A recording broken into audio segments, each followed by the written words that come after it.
What's up, my YouTube family? Welcome back to the Gaming Brigade and what will be the first of many videos I put together for Horizon Forbidden West. I absolutely love the first game. The same thing is happening with the second. I've spent the entire weekend playing this thing, so I wanted to take a little bit of time and go over a few of the things that you may want to focus on as you begin your journey. As most of you know by now, this is a very immersive game and there are so many things to do. Therefore, I wanted to take a few minutes and talk about a few of the things you may want to focus on as you start off. Now, if you happen to be new to the channel, one of the things here we have are giveaways, one of which being a $100 gift card to the PlayStation Store. To enter, all you need to do is subscribe here or follow on Twitter, and the winner will be announced on April 4th of this year. So one of the things I'd like to mention as we begin today is the fact that, in my opinion, this is a game that you really want to take your time with. However, there happen to be a few things that you can get early on that can truly help you in your progression. With that being said, let's focus on one of the side quests that you can do early on in the game. It is called a Bigger Boom. It is in Chain Scrape, and the main reason you want to do this is because completing this task is going to get you the prototype spike thrower. It is a great weapon to have early on in the game. The task itself is very simple.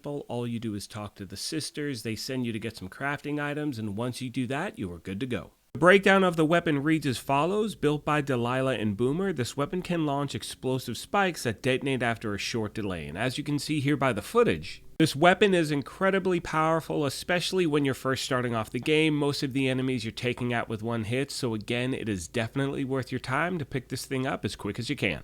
Another weapon that you can pick up early, actually without doing anything whatsoever, is a shock damage bow that will be given to you whenever you talk to the hunting groundskeeper for the first time. You can see here we're in the Daunt, and just from speaking with him, he will then reward you the bow. At that point, it's your decision whether you want to do any of the hunting ground challenges. They are a great way to earn shards and different coils, but again, at this point, it's totally optional. You can see the description of the Shock Warrior bow reads as follows. This fast-firing, short-range bow delivers powerful shock payloads. It is used for stunning targets and completing hunting grounds trials. Next, my friends, we have the Relic Ruin, which is also located in the Daunt, and what's great about this location is you are going to find a bunch of loot caches, supply crates, and you're also going to be able to pick up 2 skill points, which is incredibly helpful, especially early on in the game. You will also encounter another world activity right next to the ruin itself. You can see here someone is trapped underneath one of the machines. All you do is free them, and once that happens, you're going to receive smoke bombs as a reward, again, just for talking to them. These are so incredibly helpful, especially as you're starting off. It gives you the ability to go into stealth. You can take out the enemies discreetly, and again, it is very helpful as you begin your journey. There also happens to be a Viewpoint Tower very close to the relic location. You can see it here on the map. I definitely recommend taking a minute going here and completing this, because doing so will earn you a good amount of XP as well. One thing I'd like to mention really quick is the Vista Point mark on the map is where you're actually going to start looking for the Vista Point. When you get there, you're going to activate your focus. It will be in the area around that tower, so again, it's a little bit of a puzzle. Take your time and you'll easily figure it out.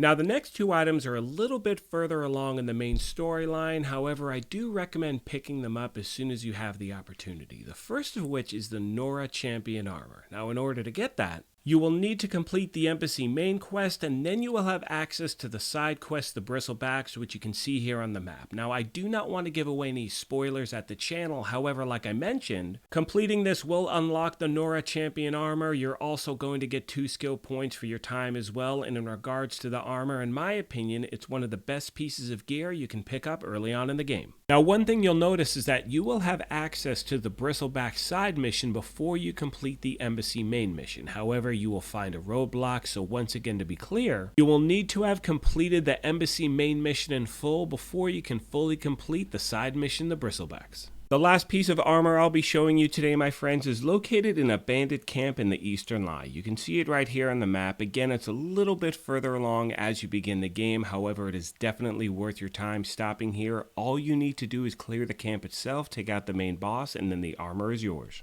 One thing I want to mention really quick is you're not going to find this location through any side quest or main mission. It is just located on the map, so keep an eye out for it. Again, it is definitely worth your time and very easy to get through. One of the best things about this game, in my opinion, is the fact that you have so many different ways you can actually play it. For me, I start to do a few main missions and I get completely sidetracked on the side ones, jump back to a few mains, and then kind of double back and see anything I've missed, from side quests to camps to things like that. And so when you're playing a game like this, it's always great to take a minute, kind of check out your surroundings, make sure you're not missing out on anything that can help you as you move along. Therefore, like I said earlier, that's why I wanted to put this video together. It's just a few of the many things you can get early on in the game, and I promise I will continue to make these videos. I actually received some messages from you over the weekend asking why didn't I ever cover the first game here at the channel, and the answer is simple. I didn't have a channel at that point. However, I absolutely loved the first game, played it from end to end. This game has been absolutely amazing so far, so like I said, this is just the beginning of the content. Starting this week, I'll be bringing you content for this game on a consistent basis. We'll be doing videos on not only things you want to try to pick up early on in the game, but things you want to grab as you cruise along in your journey. We're going to be doing different farming videos, as well as doing a weekly update in regards to what's happening with your gameplay, news updates, patch notes, things like that. And while we're on the subject, most of you know by now that one of my main goals at the channel is to try to help people out in any way I can. You know, the main focus is to create a toxic-free gaming environment where people work together and help each other out. So if you have any questions, you're looking for tips or tricks, or just having an issue in the game,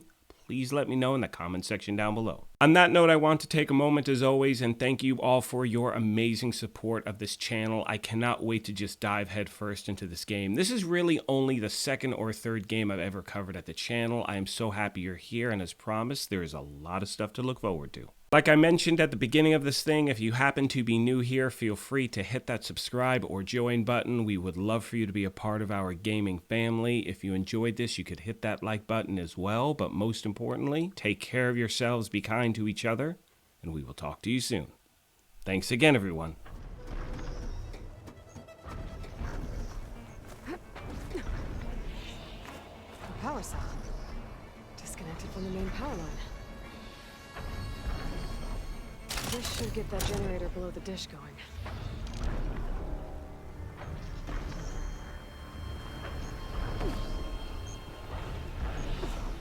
There's the generator.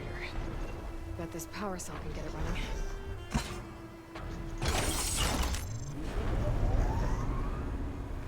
Power's back. I should check that console I found earlier.